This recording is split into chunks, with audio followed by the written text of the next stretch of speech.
Assalamualaikum warahmatullahi wabarakatuh. Bismillahirrahmanirrahim. Waalaikumsalam Alhamdulillahirabbil warahmatullahi alamin. wabarakatuh. Wassalatu wassalamu ala asyrofil anbiya'i wal mursalin sayyidina Maulana Muhammadin sallallahu alaihi wasallam wa ala alihi wa ashabihi ajmain, amma ba'da. Kita memasuki materi yang kedua tentang konsep ketuhanan dalam Islam. Jadi semua materi yang memang terpilih itu adalah merupakan materi-materi untuk imunisasi, ya, supaya kita kebal terhadap godaan, kebal terhadap pemikiran-pemikiran yang melenceng, kebal dari kondisi yang kemudian bisa mengubah kita pada kondisi galau dan lain sebagainya yang mengakibatkan menjauhi agama, ya. Tetapi malah justru kita harus mendekatkan diri kepada agama itu sendiri. Nah, termasuk beberapa konsep-konsep yang sudah kita sampaikan di awal dan sekarang juga termasuk bagian dari pentingnya materi tentang konsep ketuhanan dalam Islam. Yang perlu kita ketahui bahwasanya konsep ketuhanan ini tentunya dikenal dengan tadi yang saya sampaikan adalah akidah, ya, tentang akidah. Akidah itu adalah kaitannya dengan keimanan, ya, kaitannya dengan keimanan. Di dalam akidah itu ada 3 unsur yang harus dipenuhi, ya. Tidak kemudian asal akidah, asal iman kepada Allah saja, tetapi kemudian tidak memenuhi 3 unsur ini. Makanya ada 3 unsur. Yang pertama adalah tasdik bil qalbi. Bahwasanya yang namanya keimanan itu harus ada pembenaran di dalam hati.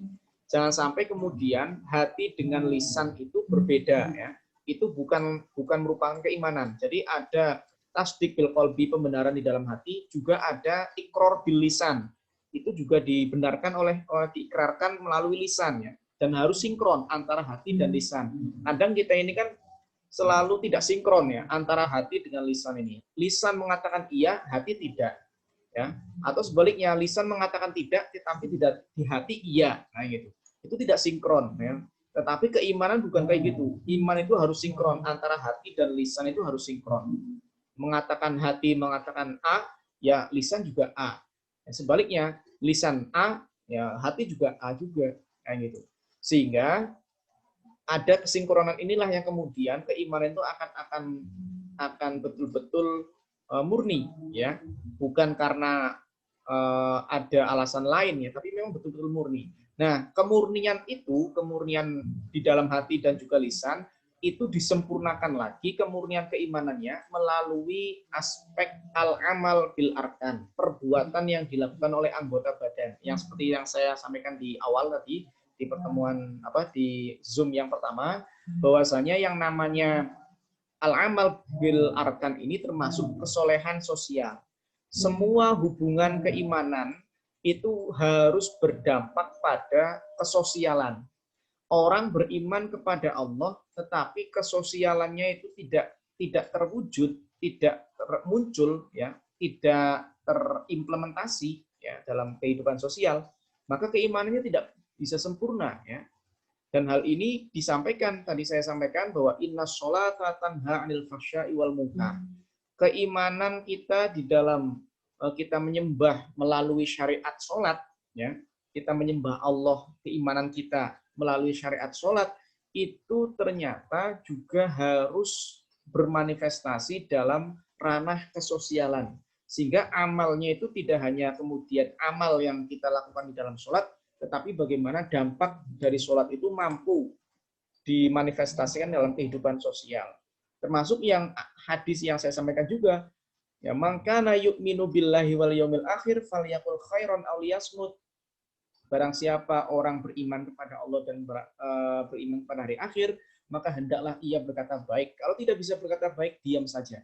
Ini berarti menunjukkan bahwasanya ada keimanan kepada Allah dan keimanan kepada hari akhir yang itu harus diwujudkan dalam bentuk kebaikan, amal bil arkan, dalam hal ini adalah lisan. Ya, lisannya harus ngomong yang baik.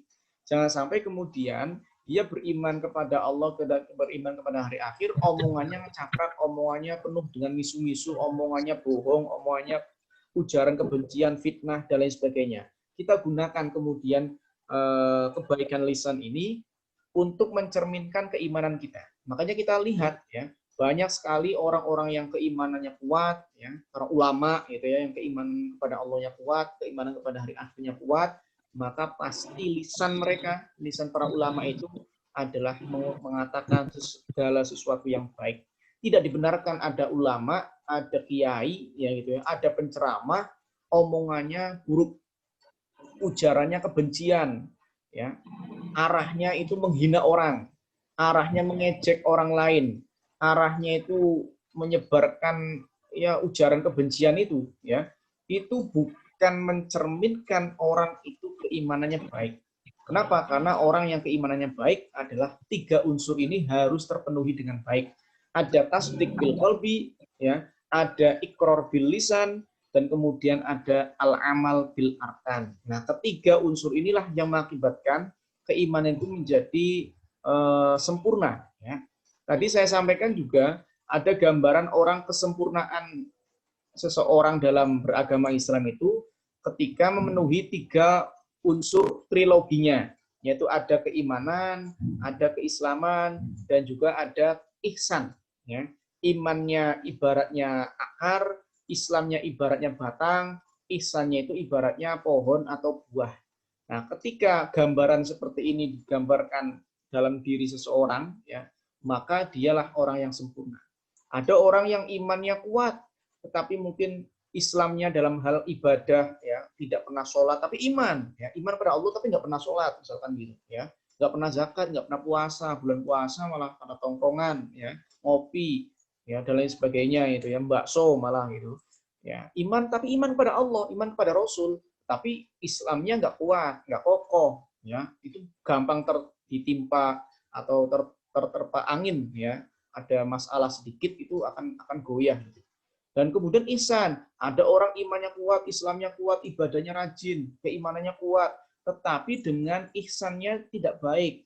Ya, cara dia bersosial kurang baik, tidak mau antri, tidak mau kemudian ya semacamnya yang kaitannya dengan kesosialan, ya misalkan gitu. Itu juga tidak sempurna, ya. Bahkan di dalam kisah Nabi Yakub yang menjadi ayahnya Nabi Yusuf, ya, itu diuji oleh Allah. Nabi Yakub terpisah dengan anaknya Nabi Yusuf bertahun-tahun, ya. Kenapa kok seperti itu? Ada kisah yang menyebutkan Allah menguji Nabi Yakub berpisah dengan Nabi Yusuf karena Nabi Yakub pernah menyembelih anak sapi di hadapan induk sapinya, yang mengakibatkan induk sapinya itu terlihat sedih dengan anaknya yang disembelih itu. Dan pada akhirnya tidak ihsannya Nabi Yakub terhadap penyembelihan itu, padahal kan cuma hewan, ya, tetapi ternyata harus ada ihsan. Makanya Islam ada cara menyembelih dengan baik, pisaunya tajam, ya. Sesuatu yang kecil itu merupakan ihsan. Itu akhlak, makan dengan tangan kanan bukan tangan kiri, kan bukan kemudian dosa, ya, kita makan dengan tangan kiri kemudian berdosa, tidak, tetapi ihsan itu menjadi penyempurna. Ibaratnya kita berislam, kita iman, gitu ya, kita juga kemudian akhlaknya baik, ya, sopan, ya, dan memperhatikan mempertimbangkan segala sesuatu yang apakah itu bermanfaat atau tidak. Itu adalah komponen yang penting, ya, ketika kita beriman. Kita tidak kemudian hanya iman saja, tetapi kemudian rangkaian ini harus lengkap.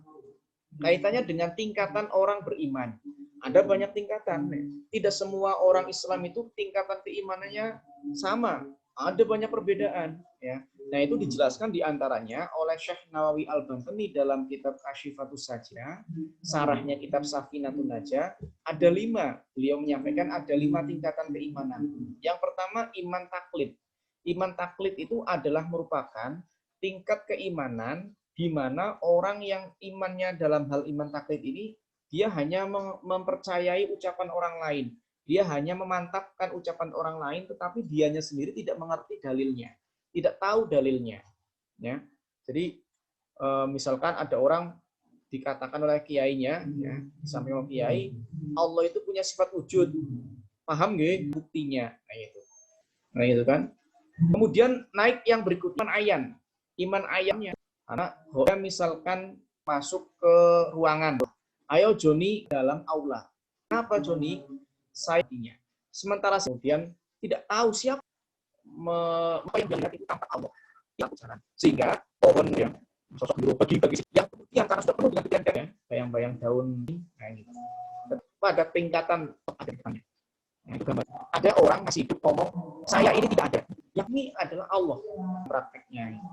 Nah sekarang kita beralih pada apa yang kemudian mampu meningkatkan keimanan dari tahap 1 dan tahap berikutnya. Ada sekiranya ini gambaran yang ada di dalam ayat Al-Quran ini. Innamal